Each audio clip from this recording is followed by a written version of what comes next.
So we'll start off with some white and some blue and touch of red. Just looking for a soft purplish color, slightly towards the bluish side. So I loaded this on my number 2 fan brush. I want it to be very misty. Sneak in a bit of blue.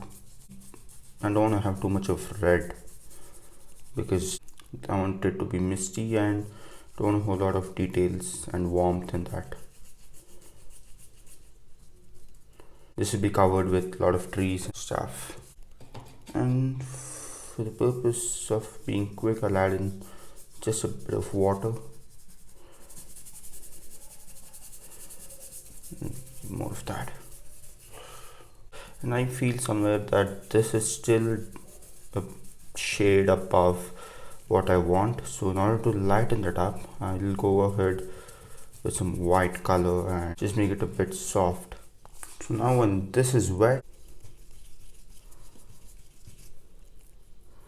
just looking for a very misty look.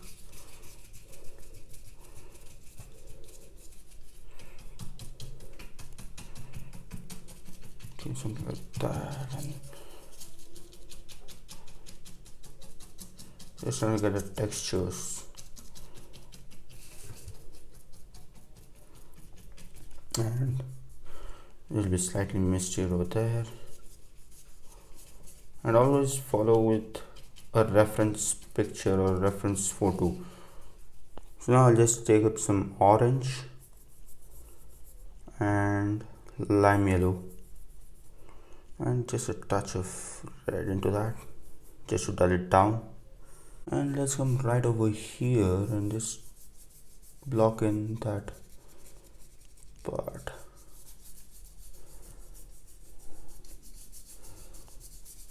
Okay, something like that. And make sure that you have a sketch on the surface which you're painting, like a canvas or a watercolor paper. So it will help you a lot when you go with the detailings in the painting. And I'll take up some of those color and just gonna drop it in over there. So I've just added a drop or two of water. So I've just darkened this a bit. And we'll go ahead and add in some more texture on these. Okay, something like that. And they don't have to be perfect. So now with some blue, lime yellow and white, I'll come right over here and just block in that part. If something comes off there, and no, that's too bright. There we go. That is what I wanted to have.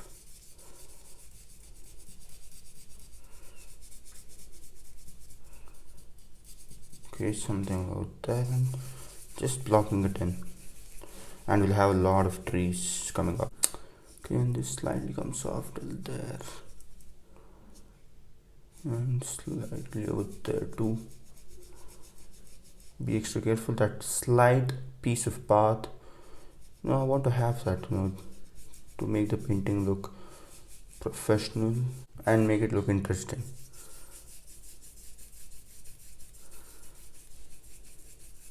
So I mixed up some white and added a drop of water or two to my same the color whatever was there left out on my number 2 fan brush. If you would have seen, I used a different brush, that is the worn out filbert brush, to drop in these green stuff. It's slightly darker over there, Okay, and I find a bit of purplish stuff there, so I'll reserve that spot for that. Just taking a bit of white, make the transitions very soft. I just added a bit of blue to that just to dull it down a bit.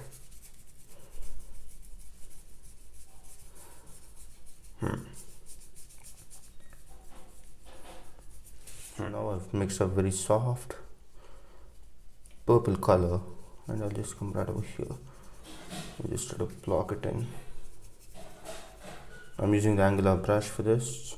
You could use any brush, make sure that it's small. It also depends on the size of the surface which you're painting. Now I'm doing this when it's wet so that the blending happens easily.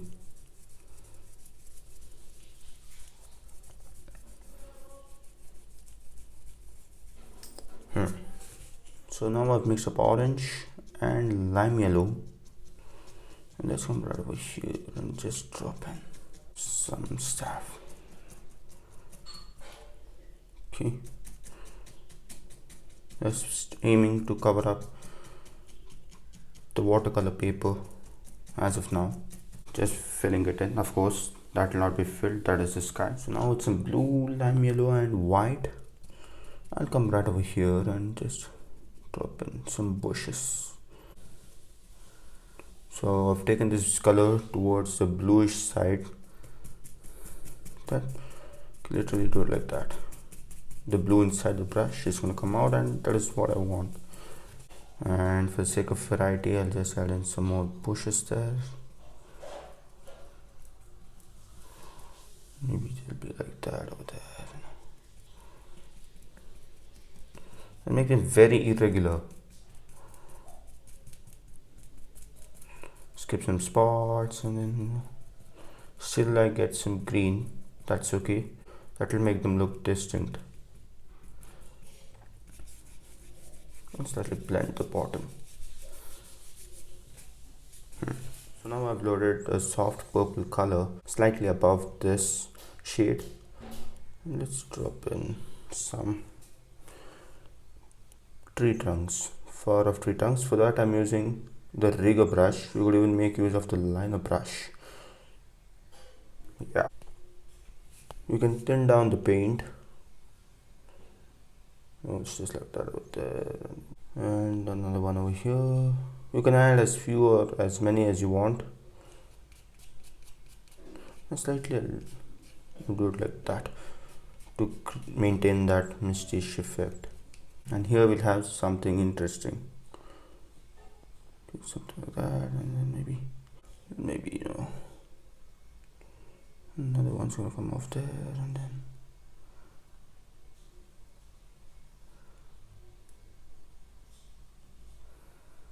you can create all sorts of interest. Let's let it tap it, you know. I'll just tap it. So now I've just mixed up a mid-tone purple color. Let's drop it in right over there. And maybe another one's gonna come off right over here. He'll be taller anyhow because he's in somewhere in the mid-ground. We'll have another one over here. A very big one. Okay. And you don't have to make them look misty because they're dark, and if you try to make them look misty, it will not fit together. And let's go ahead and drop in another one.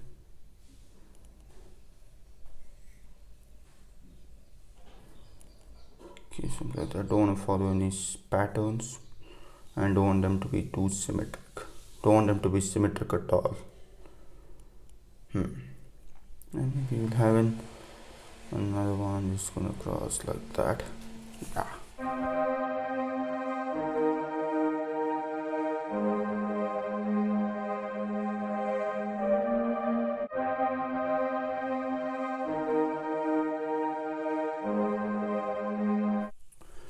So now let's go ahead and drop in the foreground tree.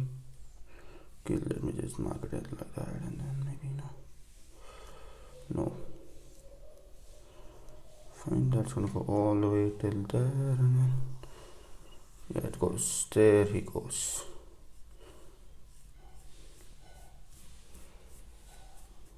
Something like that. And you would have seen the thumbnail, so you have a better idea than what I do now. So now I've mixed up purplish grey color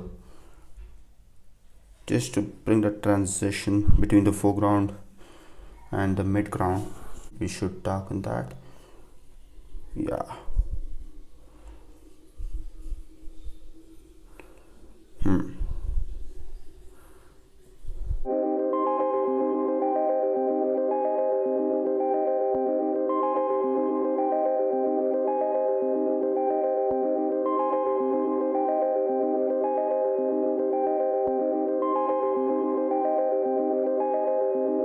Let's go ahead and drop in this. Just mark those points there and just drop it in. Okay, and just repeat something like that over there, and another one. There's going to be a small arch, and we shall join them together.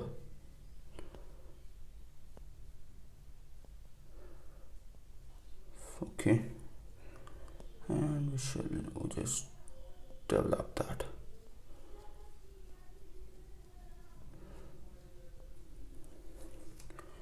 And maybe another one will just come off like that. Look at that, it's that easy. So now it's in black and blue, very little paint on my brush, number 2 fan brush. Let's come right over here and just drop it in. You could even make use of the tree and texture brush, but I want this to be very regular, so I'm just making use of the number 2 fan brush. You can go over this tree. Okay, and coming over here we'll have decent amount of texture.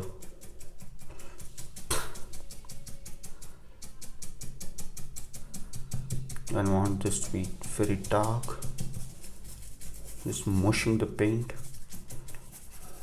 just like that, and you don't want it to be too flat.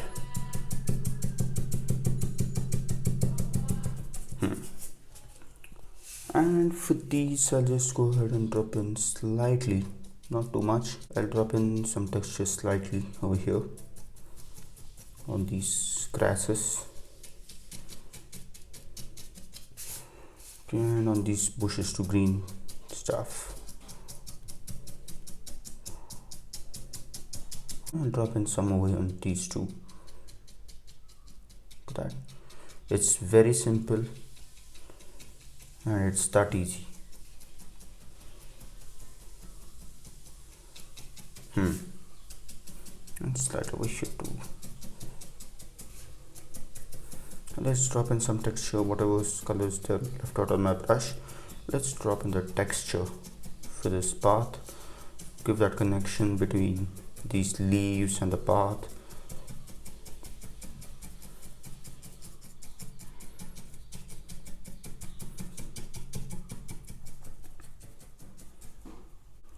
And let's go ahead and drop in some texture for these.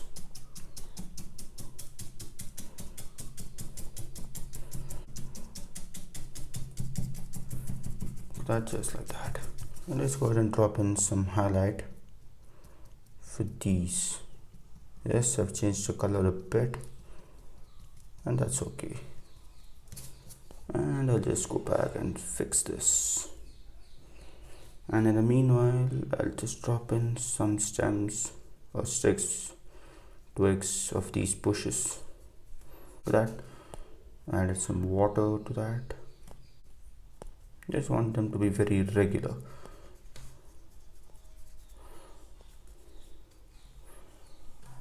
Something like that. And now I'll turn the paper a bit, and I'll just add in just some white over here because I find that in the reference picture.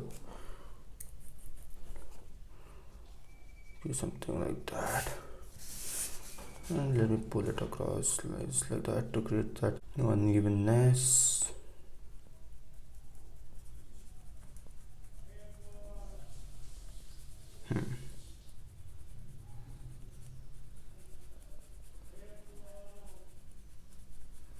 It also helps you to get that blended effect. So now I've loaded more of black, and let's come right over here and just sort of drop in extra detailings. Okay, turn the brush and just do it like that.